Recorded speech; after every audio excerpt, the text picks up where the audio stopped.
Bonjour à toutes et à tous et bienvenue sur la chaîne, j'espère que vous allez bien.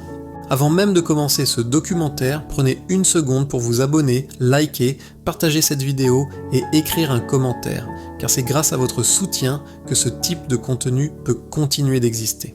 Aujourd'hui, nous allons vous emmener au cœur de l'un des pays africains les plus riches, les plus complexes et les plus fascinants d'Afrique de l'Ouest. Un pays marqué par des royaumes anciens, la colonisation, une prospérité spectaculaire, des crises profondes, mais surtout par une résilience humaine exceptionnelle.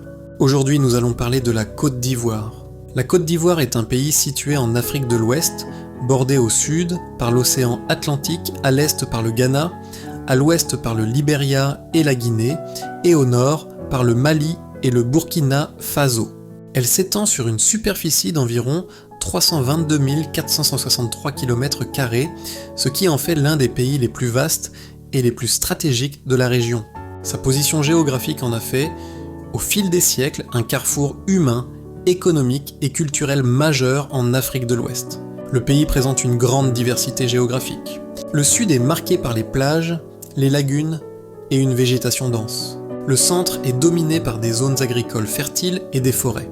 Le nord est constitué principalement de savanes, avec un climat plus sec. Cette diversité naturelle influence profondément les modes de vie, les activités économiques et les cultures locales. La population ivoirienne dépasse aujourd'hui les 28 millions d'habitants, avec une croissance démographique rapide et une population extrêmement jeune. Plus de la moitié des habitants ont moins de 30 ans, ce qui représente à la fois une immense richesse pour l'avenir et un défi majeur en matière d'éducation, d'emploi et de stabilité sociale. La Côte d'Ivoire est une véritable mosaïque humaine. On y dénombre plus de 60 ethnies, regroupées principalement en 4 grands ensembles culturels.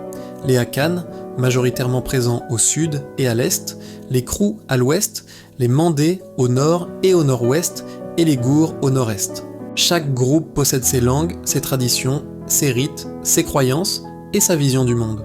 Cette diversité est l'un des piliers de l'identité ivoirienne.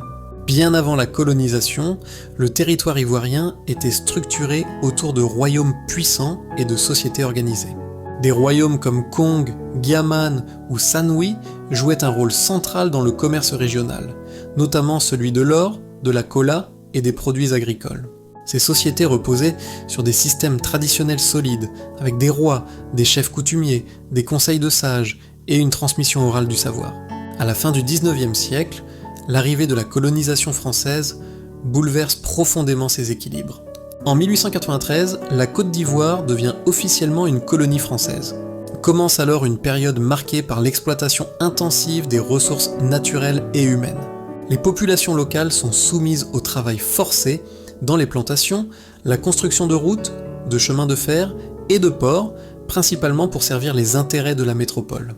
Malgré cette domination, une élite ivoirienne instruite émerge progressivement et commence à revendiquer plus de droits et d'autonomie. Après la Seconde Guerre mondiale, les mouvements nationalistes prennent de l'ampleur. Félix Houphouët-Boigny devient la figure centrale de la lutte politique. Le 7 août 1960, la Côte d'Ivoire accède officiellement à l'indépendance et Houphouët-Boigny devient le premier président de la République.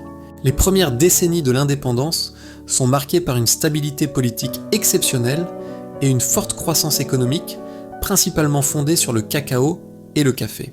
Le pays devient rapidement l'un des plus prospères d'Afrique, souvent qualifié de miracle ivoirien. Abidjan se transforme en une grande métropole moderne et attire des millions de travailleurs venus de toute la sous-région. Cependant, à partir des années 1980, la chute des prix des matières premières fragilise l'économie. Les inégalités sociales s'accentuent et les tensions politiques apparaissent.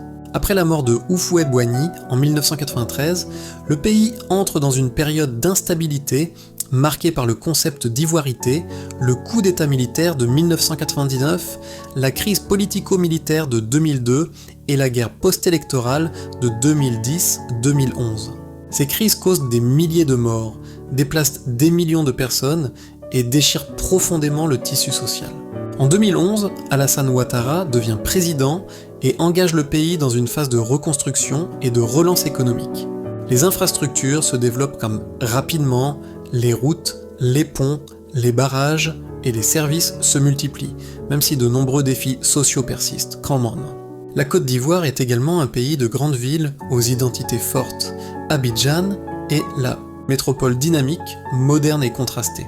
Yamoussoukro est la capitale politique et administrative, connue pour la basilique Notre-Dame de la Paix, l'une des plus grandes églises du monde. Bouaké est un carrefour commercial central. Korogo est le cœur culturel du Nord, célèbre pour l'art sénoufo et l'artisanat. Mans, situé à l'ouest, est surnommée la ville aux 18 montagnes et est réputée pour ses paysages spectaculaires, ses cascades, ses ponts de lianes et ses forêts sacrées. Grand Bassam, ancienne capitale coloniale, est classée au patrimoine mondial de l'UNESCO. Assini est une station balnéaire prisée, tandis que San Pedro est un port stratégique pour l'économie nationale. La Côte d'Ivoire possède une biodiversité importante avec des parcs nationaux et des réserves naturelles, comme le parc national de Taï et celui de la Comoé, reconnus à l'échelle internationale. L'économie ivoirienne repose encore fortement sur l'agriculture. Le pays est le premier producteur mondial de cacao, mais aussi un acteur majeur dans le café, l'anacarde, l'EVA, le palmier à huile et le coton.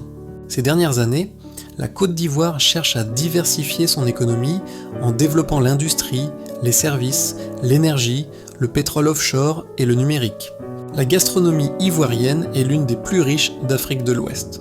L'atiéké, le foutou, le plakali, l'igname pilé, l'aloko, le garba et les nombreuses sauces traditionnelles sont au cœur de la vie quotidienne. La nourriture est un élément de partage et de cohésion sociale. La musique ivoirienne rayonne à travers toute l'Afrique. Le zouglou exprime les réalités sociales et politiques. Le coupé-décalé symbolise la fête et la résilience. Le reggae ivoirien porte des messages forts et les musiques traditionnelles accompagnent les rites et cérémonies. La Côte d'Ivoire est aussi un pays de croyances et de mystères. Les forêts sacrées, les masques traditionnels, les sociétés initiatiques et les rites ancestraux font partie intégrante de la culture de nombreuses communautés. Le football occupe une place centrale dans le cœur des Ivoiriens et a souvent servi de facteur d'unité nationale. La jeunesse ivoirienne, malgré le chômage et les difficultés, reste créative, ambitieuse et tournée vers l'avenir. L'avenir de la Côte d'Ivoire dépendra de sa capacité à consolider la paix, renforcer ses institutions démocratiques, valoriser sa culture, protéger ses ressources naturelles et offrir des opportunités réelles à sa jeunesse. La Côte d'Ivoire est un pays de contraste, de douleur et d'espoir. Un pays qui est tombé, mais qui s'est toujours relevé. Ce documentaire touche maintenant à sa fin.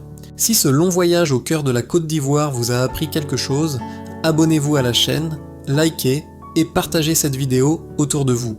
Et surtout, dites-nous en commentaire quel pays vous aimeriez découvrir dans le prochain documentaire afin que nous continuions ensemble à explorer l'Afrique et le monde. Pour conclure, retenons cette citation philosophique qui résume l'âme de ce pays et de son peuple.